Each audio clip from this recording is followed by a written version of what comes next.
Hello everyone. Last time આપણે જોયું હતું કે કોઈ સિગ્નલ પીરિયોડિક છે કે નહીં એ કેવી રીતે ડિસાઇડ કરવું, એના માટેની કન્ડિશન હતી. આજે 4th લેક્ચર છે સિગ્નલ એન્ડ સિસ્ટમ સબ્જેક્ટ ઉપર. Lecture 4 signal and system 5th EE.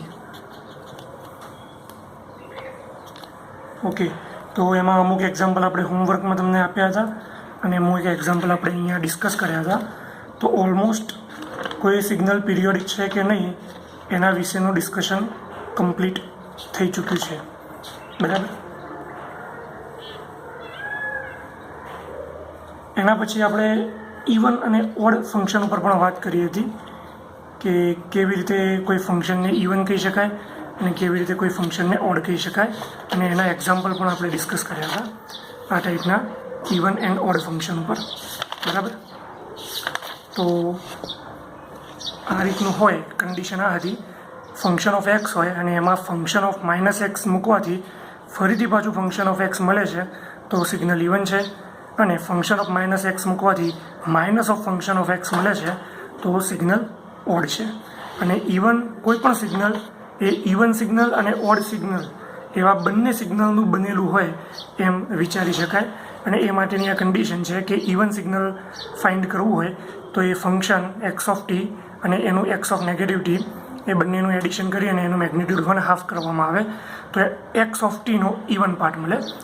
Same way odd function જોઈતું હોય એક્સ ઓફ ટીનું તો એક્સ ઓફ ટી અને એક્સ ઓફ નેગેટિવ ટીનું સબસ્ટ્રેક્શન કરી અને 1/2 લેવામાં આવે તો આપણને ઓડ પાર્ટ મળે. ઇવન અને ઓડ બંનેને એડ કરવામાં આવે તો પાછું એક્સ ઓફ ટી ફંક્શન મેળવી શકાય, બરાબર. અને આ આપણે એક એક્ઝામ્પલ ચેક કર્યું હતું કે આ ટાઈપનું એક્સ ઓફ ટી ફંક્શન હોય તો એનું એક આ ઇવન ફંક્શન બન્યું હતું અને એનું આ એક ઓડ ફંક્શન બન્યું હતું, બરાબર. અને એના પછી એક આવો આપણે સિમ્પલ એક્ઝામ્પલ જોયો હતો. હવે આગળ આપણે વાત કરીએ તો તમે ડેસ્મોસ સોફ્ટવેર છે એની અંદર હું એક ફોર્મ્યુલા આપું છું, તમે ચેક કરજો. ચેક ઇન ડેસ્મોસ એપ, બરાબર. તમારી જોડે નીચે ઇક્વેશનની લાઈન હશે તો તમારે આ રીતે એક ઇક્વેશન લખવાનું કે ફંક્શન ઓફ એક્સ, બરાબર, is equals to sine X plus Q. જ્યારે તમે આવું ક્યુ મૂકશો એટલે નીચેની જે લાઈન હશે એની અંદર એક સ્લાઇડર આવશે, બરાબર. ક્યુ ઇઝ ઇક્વલ્સ ટુ કરીને સમ 1 અથવા તો ગમે તે વેલ્યુ હશે, એના ઉપર અમુક રેન્જ -10 to 10 ફિક્સ હશે અને એના ઉપર એક આવો પોઈન્ટ હશે, એ પોઈન્ટથી મૂવમેન્ટ આપવાની રહેશે. અહીંયા એક આવું પ્લે કલરનું બટન પણ હશે, આવું પ્લે ટાઈપનું બટન હશે, બરાબર. એની અંદર સ્પીડને બધું તમે એડજસ્ટ કરી શકશો. એટલે એ ક્યુ આવે તો એ વેરિયેબલ તમારે ક્યુને સિલેક્ટ કરીને મૂકી દેવાનો. અને આ ઇક્વેશનમાં ફરીથી અહીંયા બાજુમાં એક આ કન્ડિશન મૂકવાની, 0 less than or equal to mod x less than or equal to pi, આ કન્ડિશન મૂકવાની, બરાબર. પછી આ એક ઇક્વેશન થયું, બરાબર. આ બીજી કન્ડિશન થઈ. અહીંયા એક બીજું ઇક્વેશન લખીશું, કોઈ પણ y is equals two function of negative x, આવું લખવાનું.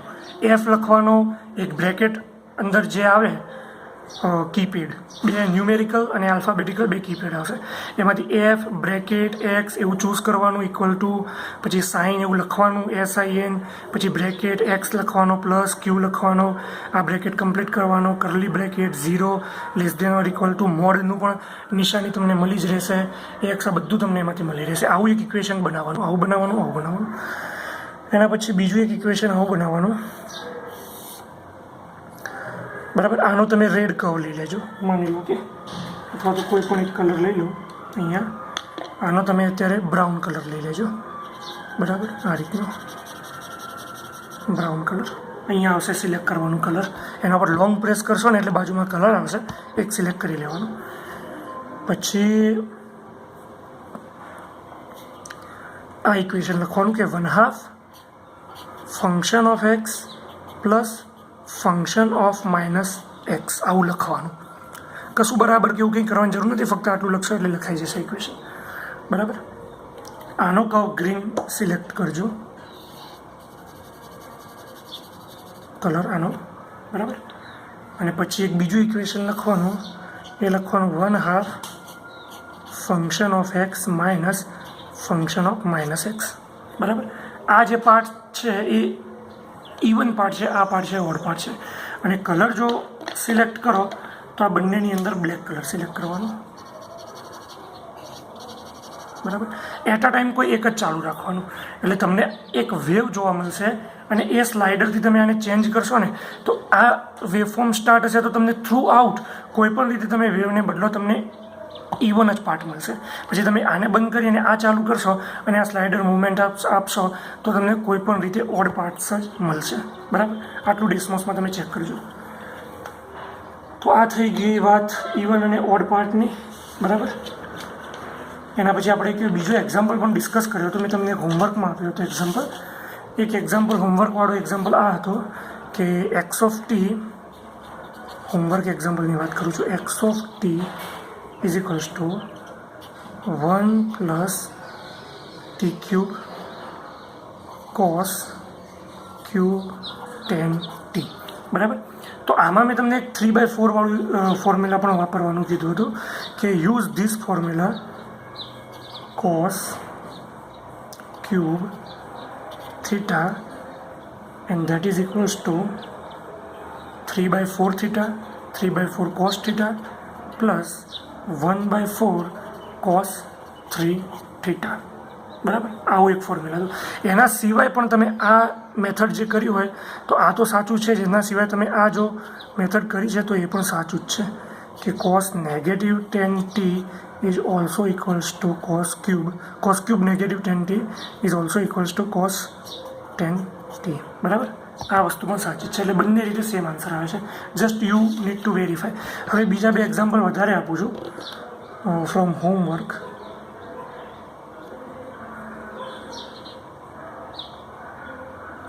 એક આપું છું, ચલો, કે find even and odd part of x of t is equals to 1 plus cos t plus t square sin t, okay, plus t cube sin t and cos t. બરાબર. આ એક હોમવર્કમાં કરજો. આ એ જીટીયુના જ એક્ઝામ્પલ છે, એક્ઝામમાં પૂછાયેલા છે જે. બરાબર. એના પછી બીજો એક એક્ઝામ્પલ છે જે બહુ થોડી અલગ રીતે પૂછાયો હતો, એનો એ પણ હું તમને હોમવર્કમાં આપું છું. ના ફાવે તો આપણે એનું ડિસ્કશન કરીશું.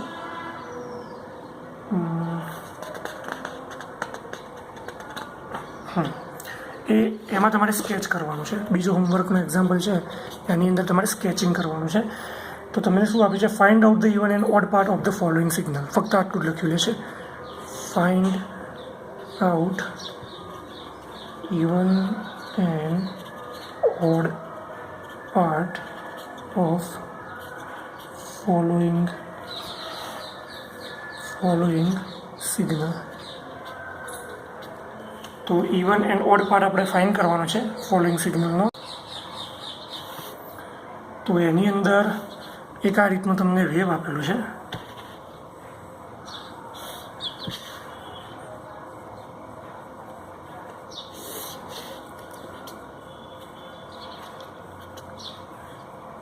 T and function of T. બરાબર. ફંક્શન ઓફ ટી ઇન વોલ્ટ્સ એવું લખેલું છે. એટલે આ કોઈ વોલ્ટેજ સિગ્નલ છે, આ ટાઈમ છે, ટાઈમ ડિપેન્ડન્ટ વોલ્ટેજ સિગ્નલ છે. અહીંયા 2 છે, પછી અહીંયા 5, અહીંયા 8, બરાબર.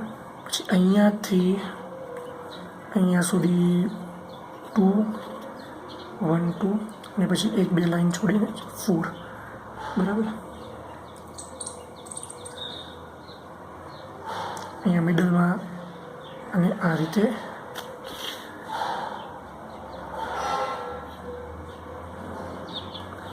ડ્રોઈંગ છે.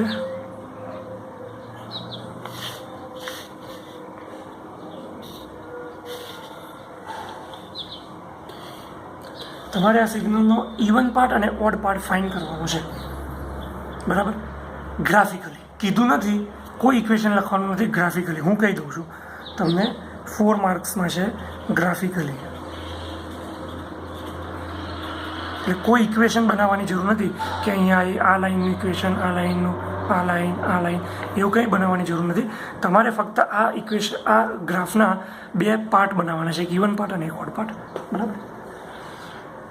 ઓકે, એકદમ ઇઝી જ છે, ફાઈ જશે, જસ્ટ રાઈટ. આજે એક નવો કોન્સેપ્ટ આપણે ચાલુ કરીએ છીએ. કોન્સેપ્ટનું નામ છે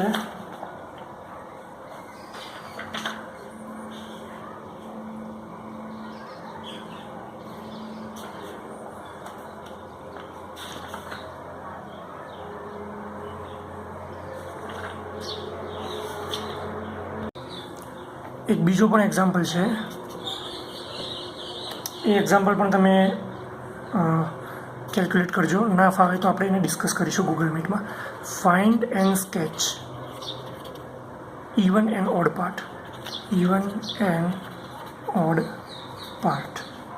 એનું સિગ્નલ તમને આપેલું છે x ઓફ t.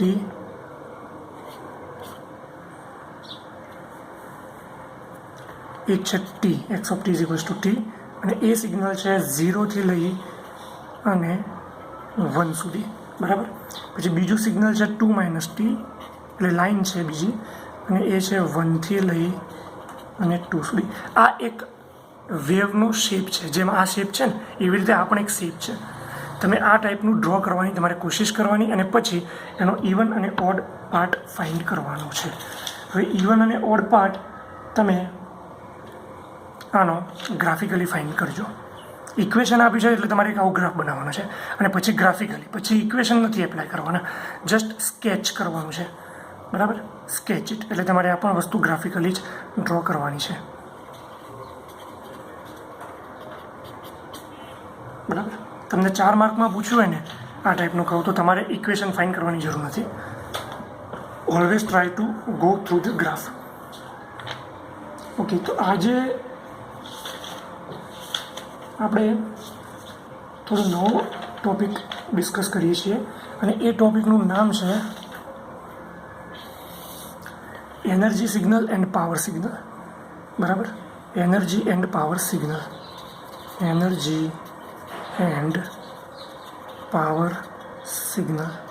કયા સિગ્નલને એનર્જી સિગ્નલ કહેવું, કયા સિગ્નલને પાવર સિગ્નલ કહેવું, બરાબર. તો ફર્સ્ટ છે આપણે જે કંઈ પણ ફંક્શનને બધું ડ્રો કરીએ છીએ એમાંથી એક એવું બને કે જે એનર્જી સિગ્નલ હોય, એક એવું બને કે પાવર સિગ્નલ હોય. કેમ એવું બને? હકીકતમાં તો કોઈ વેવ જ હોય, હકીકતમાં તો કોઈ ખાલી શેપ જ હોય, પણ આપણે આ બધું જ જે કેલ્ક્યુલેશન કરીએ છીએ એ બેઝડ ઓન ઇલેક્ટ્રિકલ સિગ્નલ ઉપર કામ કરીએ છીએ. એટલે આપણે ડિફાઇન કરવું જરૂરી છે કે એ સિગ્નલ એનર્જી સિગ્નલ છે કે પાવર સિગ્નલ છે. તો ફર્સ્ટ ડેફિનેશન હું લખું છું, અહીંયા લખવી બહુ જરૂરી છે એટલા માટે, કે પાવર સિગ્નલ. પાવર સિગ્નલ કોને કહેવાય? તો signal called is a power signal if its average normalized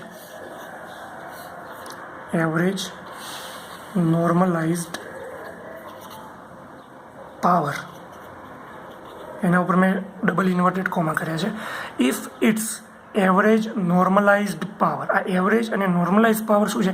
average power તો ખબર પડે, પણ એવરેજ નોર્મલાઇઝ પાવર શું છે આપણે જોઈએ. Average normalise power is known zero and finite.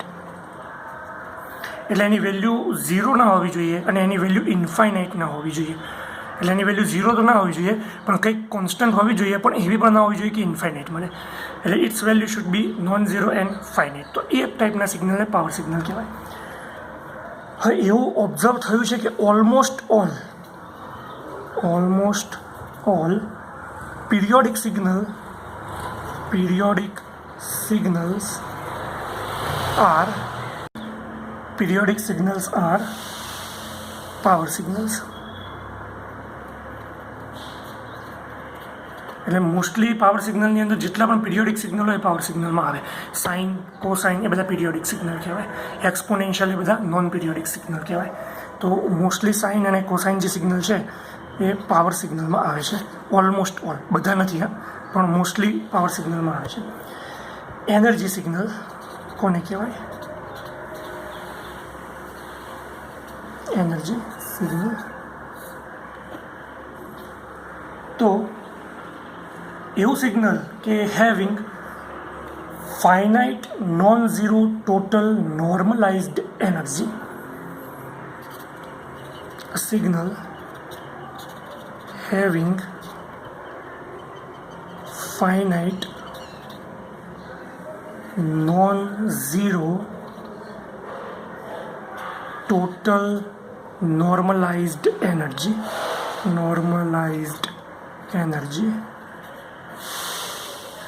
called energy signal.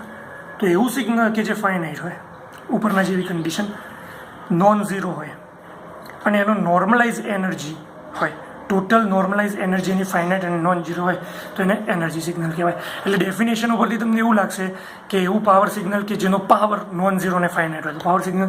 Energy signal તો એવું એનર્જી સિગ્નલ કે જેનો એનર્જી ફાઇનાઇટ અને નોન ઝીરો હોય. તો એ એનર્જી કેવી રીતે શોધવી, પાવર કેવી રીતે શોધવો એ પહેલાં ખબર પડવી જોઈએ, તો આપણને એ આગળ ખ્યાલ આવે આમાં. તો આપણે એ વસ્તુ જોઈએ કે કેવી રીતે પાવર અને એનર્જી શોધવી. બટ બિફોર ધેટ આપણે પહેલાં એ શીખવું પડશે કે નોર્મલાઇઝ એવરેજ એટલે શું. તો નોર્મલાઇઝ એવરેજના પહેલાં આપણે ટાઈમ એવરેજ અથવા તો સિમ્પલ એવરેજ શું એ ડિસ્કસ કરી લઈએ. કે સિમ્પલ એવરેજ અથવા તો ટાઈમ એવરેજ, જેને ડીસી વેલ્યુ પણ કહેવાય, DC value of signal, DC value of signal. તો time average of the signal એટલે એનો મતલબ એવો થાય કે માની લો કે તમારી જોડે કોઈ સિગ્નલ છે એક્સ ઓફ ટી, આવું એક સિગ્નલ છે બરાબર. તો એની ડીસી વેલ્યુ અથવા એની ટાઈમ એવરેજ વેલ્યુ કેવી રીતે લેવામાં આવે, તમે એવરેજ કેવી રીતે લઈ પહેલાં એ નક્કી કરી લઈએ. આપણી જોડે માની લો કે 50 સ્ટુડન્ટનો ક્લાસ છે. હવે 50 સ્ટુડન્ટ જે છે એમના માર્ક્સ જે છે એ માર્ક્સનું મારે એવરેજ કાઢવું છે. તો દરેક સ્ટુડન્ટ્સના માર્ક્સ ઇન્ડિવિજ્યુઅલ છે એમનું એડિશન કરવાનું, જે ટોટલ આવે એ ટોટલને ડિવાઇડેડ બાય સ્ટુડન્ટ કરવાનું. પણ કન્ટિન્યુઅસ સિગ્નલ હોય તો એ એડિશન ઇન્ટિગ્રેશનમાં કન્વર્ટ થાય, સંકલનમાં પરિવર્તે. એટલે આપણે જે સિગ્નલ છે એક્સ ઓફ ટી, જુદા જુદા ટાઈમે T is equal to 1 second, 2 second, 3 second continuous, એવા ટાઈમે એ સિગ્નલ એક્સ ઓફ ટી એનું ઇન્ટિગ્રેશન કરવું પડે. ટીનું છે એટલે ડીટી આવે. તો આ થઈ ગયું સમેશન, બરાબર. ક્યાંથી ક્યાં સુધી કરવાનું આ સમેશન? એના ફંડામેન્ટલ પીરિયડ સુધી, બરાબર. અને ફંડામેન્ટલ પીરિયડ સુધી જો એનું લિમિટ મૂકીએ સમેશન કરવાની તો એના ફંડામેન્ટલ પીરિયડ વડે આપણે એને ડિવાઈડ પણ કરવી પડે, બરાબર. તો અહીંયાથી હું એને ડિવાઈડ કરું છું આ ટી. અને જ્યારે આપણે આ વસ્તુ કરીએ એટલે ઇન જનરલી આપણે 0થી ટી નહીં પણ -t/2 ટુ પોઝિટિવ t/2 લખીએ છીએ. એટલે આ રેન્જ થઈ ગઈ ટી અને એને ટી વડે ડિવાઈડ કરી લીધા. પણ કન્ડિશન એવી છે કે એમાં આ પીરિયડ છે એ એની લિમિટ છે એ ઇન્ફાઇનાઇટ સુધી જવું જોઈએ. આ બહુ મહત્ત્વની વસ્તુ છે કે એની લિમિટ જે છે ઇન્ફાઇનાઇટ સુધી જવી જોઈએ. હવે તમને ખબર છે કે પીરિયોડિક સિગ્નલ હોય તો ઇન જનરલ આપણે t0 વડે ટાઈમ પીરિયડ ડિફાઇન કરીએ છીએ. તો અહીંયા હું બધી જગ્યાએ t0 મૂકી દઉં. t0 is fundamental time period. તો આ જે વેલ્યુ બને આખી વેલ્યુ, એ વેલ્યુને કહેવાય એક્સ ઓફ ટીનું આ રીતે ટાઈમ એવરેજ. હવે ફંડામેન્ટલ પીરિયડને ઇન્ફાઇનાઇટ કરવો એની મતલબ શું છે? માની લો કે તમારી જોડે આ રીતે એક સિગ્નલ છે કોસ ફોર એક્ઝામ્પલ. તો એનો પીરિયડ કેટલો છે? તો એનો પીરિયડ અહીંયાથી લઈને અહીંયા સુધી છે. આ ફંડામેન્ટલ પીરિયડ કહેવાય, બરાબર. તો તમારે આ -t/2 સુધી જવાનું, બરાબર. અને ત્યાંથી લઈ અને અહીંયા પોઝિટિવ t/2 સુધી આવવાનું. અડધું આ બાજુ અને અડધું આ બાજુ. આ t0 છે તો એનો અડધો પોર્શન અહીંયા લેવાનો, અડધો પોર્શન અહીંયા લેવાનો. એ રીતે એની લિમિટ લેવાની. અને એ જે t0 છે એ t0ને ઇન્ફાઇનાઇટ સુધી જવા દેવાનું. એટલે તમે t0ની વેલ્યુ જેમ જેમ બ્રોડ કરતા જાઓ એમ એનું મેગ્નિટ્યુડ ઘટતું જાય, કારણ કે આપણે એનો એરિયા જે છે અંડર આવતો એ સેમ રાખવો છે, એટલે એને બ્રોડર કરી અને એને ઇન્ફાઇનાઇટ સુધી પહોંચાડવાની કોશિશ કરવાની. આ રીતની એવરેજ વેલ્યુ લેવામાં આવે તો એને ટાઈમ એવરેજ વેલ્યુ કહેવામાં આવે. એટલે ઇન જનરલી આ એવી વસ્તુ બની કહેવાય કે negative infinite to positive infinite. કોઈ પણ સિગ્નલ હોય તો એ negative infinite to positive infinite સુધી એની ટાઈમ એવરેજ લેવી પડે. ફંડામેન્ટલ પીરિયોડિક સિગ્નલ છે તો ફંડામેન્ટલ પીરિયડને જ કન્સિડર કરવાનો અને ફંડામેન્ટલ પીરિયડને ઇન્ફાઇનાઇટ સુધી જવા દેવાનો. આપણે જોઈશું કે નોન પીરિયોડિક સિગ્નલ આવશે ત્યાં આપણે એ ટાઈપનું મૂકીશું, negative infinite to positive infinite. બરાબર. તો આ થઈ ગઈ ટાઈમ એવરેજ વેલ્યુ, અને આ રીતે રિપ્રેઝન્ટ કરવામાં આવે. આ રીતે એને રિપ્રેઝન્ટ કરવામાં આવે. હવે એનો પાવર જોઈએ કે પાવર, આ સિગ્નલનો પાવર કેવી રીતે લેવામાં આવે. પાવર, તો પાવરના અહીંયા 3 પાર્ટ્સ છે. એક છે ઇન્સ્ટન્ટેનિયસ પાવર, અહીંયા જ લખું છું, અહીંયા લખી દઉં. ચલો, ઇન્સ્ટન્ટેનિયસ પાવર.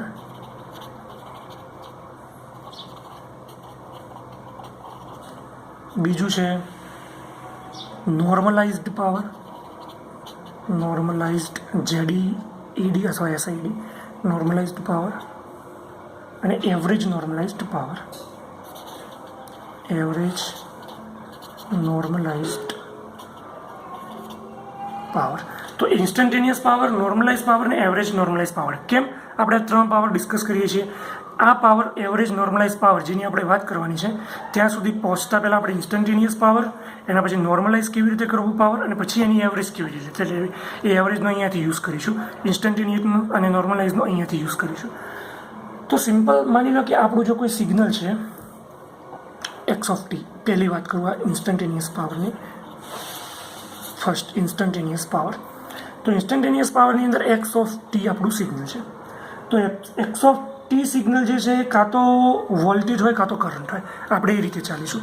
અત્યારે હાલ માની લો કે આ વોલ્ટેજ સિગ્નલ છે, voltage signal, time dependent voltage signal.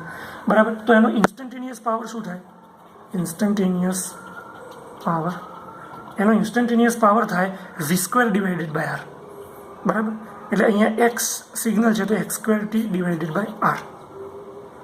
બરાબર. અને જો આ x(t) સિગ્નલ જે છે એ કરંટ સિગ્નલ હોત, કરંટનું જો સિગ્નલ હોત, એમ્પિયર એની વાત કરીએ છીએ, તો કરંટનું સિગ્નલ હોય તો આપણું ઇન્સ્ટન્ટેનિયસ પાવર શું થાય? Instantaneous power is equals two x² I² into r. એટલે અહીંયા હું લખી દઉં આ સિગ્નલ x²t ઇન્ટુ r. બરાબર. એટલે આ થઈ ગયો એક વોલ્ટેજના અનુલક્ષીને પાવર, આ થઈ ગયો કરંટના અનુલક્ષીને પાવર. આ રીતે ઇન્સ્ટન્ટેનિયસ પાવર આપી શકાય. કેમ? કારણ કે આ ઇન્સ્ટન્ટેનિયસ વેલ્યુ છે. ઈચ એન્ડ એવરી ઇન્સ્ટન્ટેનિયસ વેલ્યુને એના કોન્સ્ટન્ટ r વડે ડિવાઈડ કરવાનું, સ્ક્વેર કરી ડિવાઈડ કરવાનું, સ્ક્વેર કરી ડિવાઈડ કરવાનું, each and every time. t is equal to 1 second, 2, 3, 4. કરંટમાં પણ એવું કરવાનું. કરંટમાં પણ સિગ્નલ 1, 2, 3 સેકન્ડમાં ઈચ એન્ડ એવરી ટાઈમ એનો સ્ક્વેર કરવાનો, r વડે મલ્ટીપ્લાય કરવાનો. તો ઈચ એન્ડ એવરી ટાઈમ ઉપર આપણને ડોટ્સ મળતા જાય. એ ડોટ્સ, એ વેલ્યુ, એ ઇન્ફોર્મેશન ઇન્સ્ટન્ટેનિયસ છે અને એ પાવર રિપ્રેઝેન્ટ કરે છે આ ટર્મ્સ પ્રમાણે. તો આને ઇન્સ્ટન્ટેનિયસ પાવર કહેવાય. નોર્મલાઇઝ પાવર શું? નોર્મલાઇઝ કરવું એટલે એનો મતલબ એ થાય